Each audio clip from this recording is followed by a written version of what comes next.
এখন এটা জাতিৰ ভাষাটো জাতীয় ভাষাটো অসমত অসমীয়া এখন মোৰ নিজৰ মাতৃভূমি বুলি সকলোৱে গণ্য কৰিব লাগে অসমীয়াত হ'ব লাগে অসমীয়াত সাইনবোৰ্ডবিলাক এইবিলাক যেতিয়া অসমীয়া ভাষাটোত অসম চৰকাৰেও গুৰুত্ব দি আছে যে নিজৰ ভাষাটো নিজৰ ফলক লগোৱাটো আমাৰ দায়িত্ব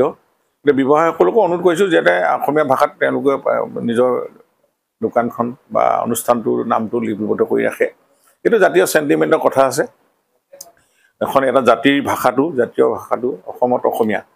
তেনেকুৱা ধৰণৰ কথাবিলাক আমাৰ হৃদয়েৰে এইবিলাক আমি গ্ৰহণ কৰিব লাগে যেহেতু অসমত সকলোৱে বসবাস কৰি আছে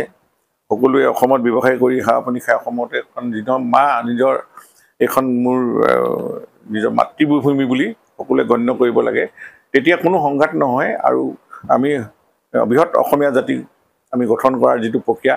তাত আমি সকলোৱে সহযোগ কৰিব বুলি মই আশা ৰাখিছোঁ